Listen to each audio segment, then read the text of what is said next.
Hai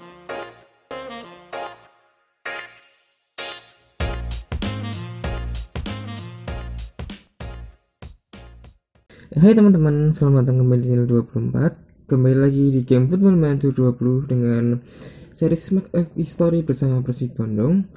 Dan di video kali ini adalah episode pertama dari series ini. Jadi aku akan menyampaikan beberapa poin penting yang telah aku lewati bersama Persib, telah aku mainkan. Ini itu masih di preseasonnya sebelum mulai liga. Jadi kita langsung aja mulai videonya. Oke. Nah, jadi poin yang pertama yang aku pengen aku sampaikan ke kalian itu ternyata Persib Bandung itu mereka memiliki pemain-pemain yang termasuknya sudah tua gitu teman-teman. Ada sekitar 6 pemain yang umurnya itu di atas 30 tahun, yang itu menurutku termasuk udah tua gitu. Dan rata-rata itu mereka berasal dari pemain back. Contohnya ini Fabio Beltrame, Supardi, Victor Igbunnevo sama Ahmad Jufrianto. Dan agak menyulitkan juga untuk tahun depan karena aku harus mencari pengganti mereka juga gitu loh. Dan ini kan juga posisi krusial juga ya bagi mereka ya. Karena sering aku mainkan juga dalam beberapa pertandingan persahabatan yang udah dilewatin gitu loh. Dan apa namanya, budgetnya itu juga nggak banyak Persib itu. Jadi ya agak sulit juga sih. Ya paling nanti aku ngakalin dengan beli pemain muda atau pakai pemain dari tim akademi gitu. Cuman itu agak berisiko dikit ya, karena apa namanya, karena kalau pemain dari akademi itu kan masih masih angin-anginan mainnya. Jadi kayak apa ya namanya, bisa dibilang kayak belum bisa dijadiin starter player. Kan rata-rata dari mereka kan starter player semua gitu. Kemungkinan besar yang pensiun tuh ini Fabio Beltrame, Spardi, udah itu doang. Tapi tetap harus tarik pengganti Victor Igbunnevo sama ini sama Jufrianto. Ya lumayan sih, walaupun ya termasuk rata-rata pemain Persib tuh di atas 20-an sih, di atas 25 mungkin. Nah, terus aku juga udah nentuin taktik yang digunain untuk Persib Bandung, yang bakal aku gunain, dan style apa yang aku gunain cocok untuk Persib Bandung. Dan untungnya di Persib itu salah satu staffnya itu merekomendasikan untuk bermain secara ini custom control possession atau pakai possession football, bukan kita kayak, tapi aku nggak tahu bedanya apa sebenarnya. Jadi kita tuh lebih diarahkan untuk apa namanya, untuk menguasai suatu pertandingan, dan itu cocok banget dengan filosofi cara bermain aku untuk menangani suatu klub gitu loh. Karena jujur aja aku lebih suka melihat melihat sebuah klub atau sebuah squad itu cara mainnya itu dari bagaimana mereka menguasai bola, terus membuild up serangan dari belakang sampai ke depan tuh kayak gimana. Itu lebih bagus sih, dan tidak mengkaidahkan, tidak menyingkirkan dari efektivitas mereka untuk ngegolin juga. Ya percuma kan membuild up dari belakang tapi nanti di strikernya kosong gitu, dalam artian strikernya nggak bisa ngapa-ngapain juga, gak efektif gitu loh. Dan alhamdulillah terbukti dari beberapa pertandingan itu isi selalu ngegolin sih.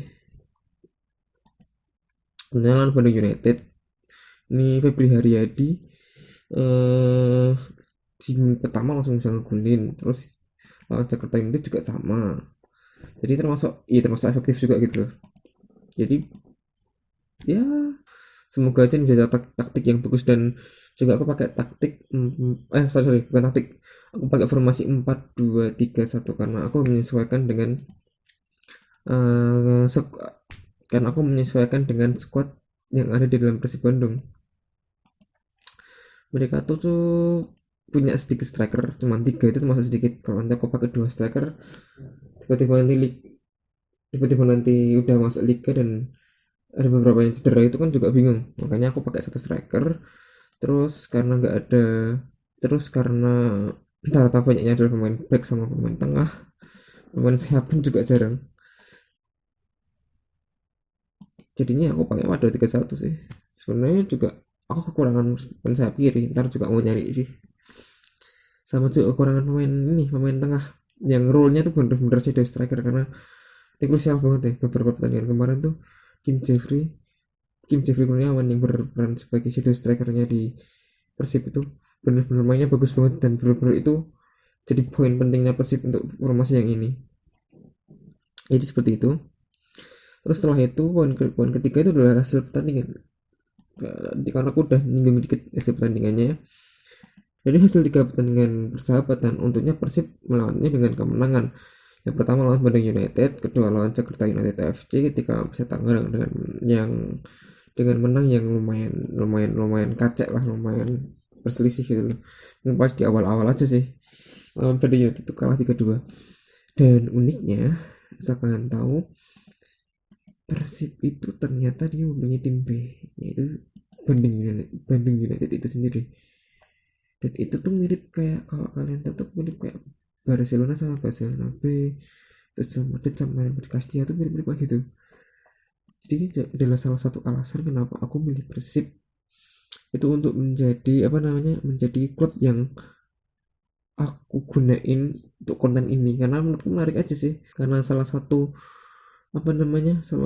klub liga di Indonesia yang menggunakan tim B cuman Persib Bandung. Setelah itu nggak ada, itu unik menurut aku. Terus balik lagi ke pertandingan, kita cek aja ya teman-teman statistiknya kayak gimana. Di pertandingan pertama lawan Bandung United itu statistiknya itu kita termasuk menang jauh. Aku bisa melesatkan 14 shoot dengan 7 target. Terus dengan possessionnya yang kacak 5%, 55-45. Walaupun selisih golnya nggak banyak ya. Ini nggak tahu kenapa aku lupa waktu itu kok bisa bisa mereka bisa ngegolin 2 tuh. Terus yang kedua lawan Jakarta United FC itu perbandingannya sangat jauh banget. Persib tuh selalu bisa ngelesatin 14 shoot dan sekitar 7 atau 8 on target. Ini posisinya sangat jauh banget itu, 62 sampai 38 itu jauh. Ini terbukti kan uh, philosophy possessionnya itu bener-bener kena banget di sini tuh. Terus yang terakhir tuh lawan Persita menang 2-0 dengan possession juga sama 60%. Nah ini lebih gila lagi nih, aku bisa melesatkan 28 shoot 10 on target. Itu boom banget, walaupun cuman bisa ngegulin 2 ya teman-teman. Ini menurut aku masih kurang efektif sih, karena dari 28 shoot cuma 2 aja yang bisa bisa dimasukin ke gawang gitu. Kurang efektif. Nanti tak cari lagi pemain yang tepat sama taktik yang tepat gimana. Masih ada satu pertandingan terakhir lawan Bayangkara FC, dan itu pertandingan terakhir dalam friendly match atau pertandingan persahabatan sebelum masuk ke Liga 1. Pertandingan pertama Liga 1 lawan Kalteng Putra, termasuk muda ya. Terus pertandingan kedua lawan Arema ya, ini sulit nih. Pertandingan kedua langsung lawan Arema, dan itu masuk salah satu musuh bebuyutan juga kan di Indonesia. Jadi gitu teman-teman. Terus poin keempat yang bakal aku sampaikan ke kalian itu adalah aku telah melakukan satu promosi pemain muda. Sebenarnya aku pengennya lebih dari satu sih, tapi dikarenakan dari akademinya sendiri itu yang berpotensi cuma dikit. Nah ini kamu lihat sendiri kan cuma ada berapa, dikit banget kan. Yang lainnya tuh unknown, yang ini masih belum, aku standarnya paling nggak 3 atau 4 lah untuk bisa masuk ke squad Persib langsung. Dan di U18 saja cuma 2 potensialnya. Ini udah mentok nih pegang puter, nggak bisa up lagi. Nah kalau yang aku promosiin itu bentar. Yang aku promosiin itu strikernya bernama Josel Ong Karsaba. Potensinya tuh 3 tapi bisa nyampe 4. Jadi itu standar banget lah. Sangat-sangat sangat-sangat standar banget. Tidak up, tidak down. Makanya kenapa wah ini kayaknya bagus nih. Jadi aku masukin aja. Dan dari dia main sekali waktu persahabatan kalau nggak salah lawan Persita kalau nggak salah. Kenapa dia bisa ngegolin 1 lah. Untuk itu pertama kali main dia. Keren kan? Terus selain aku promosi pemain muda, ini kan juga masih di musim transfer ya, musim musim transfer pemain kan ya. Nah itu tiba-tiba ada satu pemain yang keluar dari Persib dengan free transfer ke Bayangkara FC. Padahal itu pemain muda yang mau aku promosin juga ke senior. Tapi karena itu ya udah aku lepas. Jadi pemain muda itu bentar aku cek ke transfer dulu. Nah, transfer history. Nah, pemain mudanya itu adalah M. Akil Syafiq, yaitu dia posisi goalkeeper. Sebenarnya lumayan bagus, umur 20 tahun. Pengen aku promosiin, karena kan dia juga termasuk bagus kan di timnas. Tapi ya karena gak tahu tiba-tiba kok free transfer gitu. Kok kaget kan. Gak tahu kenapa kok tiba-tiba free transfer gitu ke Bayangkara. Padahal baru-baru masuk awal-awal gitu. Dan setelah itu juga ada beberapa pemain yang keluar dari Persib sih. Contohnya adalah Ezekiel Endosel ke Bayangkara FC dengan fee 500.000 euro. Terus Muhammad Natsir Fadil juga ke Persita Tangerang dengan harga 18 ini kalau nggak salah dia itu Persita tuh nggak deh apa namanya nyicil. Oh aku lupa nyekin soalnya nyicil 6 bulan kalau nggak salah untuk beli ini. Apakah memang harga Indonesia itu kayak gitu ya, terlalu dikit kayak budget transfernya gitu. Setelah itu juga ada pemain yang dihadirkan ke Persib Bandung. Yang ini tuh beberapa pemain yang dihadirkan oleh manajer yang lama. Jadi ini sebelum aku masuk tuh udah dihadirkan. Kayak Vitor Ivanov free transfer dari PT Terayong, Giovanni Castion, Nick Kuiper, Ahmad Jufrianto sama Omid Nazari. Dan rata-rata kan pemain luar semua. Tapi cocok sih pemain luarnya. Kayak Nick Kuiper ini bagus mainnya. Sini juga bagus main tengah kalau salah. Pemain striker tuh bagus juga ini. Omid Nazari juga lumayan. Jadi kayak transfernya Persib itu tuh sesuai dengan apa yang dibutuhkan squadnya itu loh. Itu bagusnya Persib, dan ada yang masuk dan keluar dari Persib. Dan aku juga ada beberapa hal yang menarik dalam transfer info ini. Salah satunya yaitu adalah Febri Haryadi yang tidak mau memperpanjang kontrak dengan Persib tanpa diketahui alasan kenapa Febri tidak mau memperpanjang kontrak. Tiba-tiba waktu aku masuk ke Persib bilang itu ada info bahwa Febri Haryadi harus dimasukkan ke transfer list karena dia tidak mau memperpanjang kontrak. Padahal itu termasuk pemain yang penting untuk Persib Bandung. Kalau nggak ada si Brabit juga aku bingung buat cari penggantinya, karena ada beberapa pertandingan tuh emang dia krusial banget loh teman-teman. Kayak nggak ada lah yang bisa gantiin dia gitu loh. Jadi kayaknya agak sulit sih untuk tarik pemain yang kayak Febri Haryadi gitu. Dari skill pun juga keren kan, pemain umur 23 tahun bisa kayak gini skillnya. Itu nggak apa namanya, nggak sembarangan bisa dapat pemain kayak gini.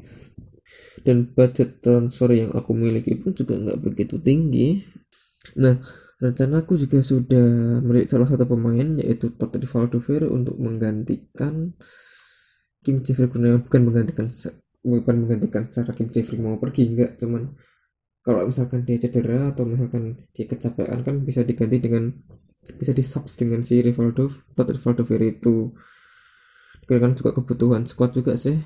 Kalau cuma Kim Jeffrey doang di tengah gitu ya nggak mungkin bisa dong. Dia sendirian gitu. Terus selain itu aku juga menemukan hal-hal menarik yang menurut aku itu membanggakan juga bagi Persib. Salah satunya adalah, kata itu cuma satu deh hal yang menarik yang bisa aku share ke kalian, yaitu adalah aku telah menemukan salah satu staff bagus dari Eropa dengan budget yang murah, dan itu tuh gajinya murah banget dibanding apa namanya, dibanding dengan gaji-gaji Persib yang lain. Gaji-gaji apa namanya, kok gaji-gaji Persib yang lain, gaji-gaji staff Persib yang lain, yaitu adalah sebentar, ini Paul Noga. Dia di sini job desknya adalah sebagai head of youth development, dan itu apa namanya, statistiknya bagus banget. Working with youngsternya 19, Judging by ability-nya 15, judging by potential 14 tuh aku beruntung banget sih dapat ini. Dengan apa namanya? Bentar, mana sih ininya? Dengan ini dengan apa namanya kontrak atau gaji 95 euro per minggu. Kalau kalian lihat rata-rata pemain Persib, rata-rata staff Persib itu di angka 200 sampai 300 euro per week atau per pekan. Itu kan termasuk murah loh, dengan ukuran segini itu kayak beruntung banget aku dapat ini. Dan juga suatu saat aku juga bisa apa namanya bisa bekerja sama dengan klub Portugal untuk mengirim pemain-pemain akademiku untuk berlatih ke klub Portugal. Nah, itu salah satu tujuan aku juga untuk bikin konten making story, membuat sejarah baru gitu. Itu bagusnya dapatnya kayak gini tuh, beruntung banget sih dapat kayak gini tuh. Nah, jadi cuman ini yang bisa aku share ya teman-teman di episode pertama di series making story bersama Persib Bandung ini. Jadi ini adalah konten pertama dan series pertama yang aku buat, dan insya Allah bakalan konsisten untuk kedepannya. Kalau kalian suka, boleh kalian like atau kalian komen apapun lah tentang Persib, karena aku juga masih awam, masih mempelajari Persib tuh kayak gimana sejarahnya dan sebagainya. Jadi jadi jangan lupa klik subscribe, like, dan komen. Syukur-syukur kalian juga nge-share ini agar bisa membantu aku bisa untuk bikin video dan bisa upload setiap hari. Dan terima kasih teman-teman udah nonton.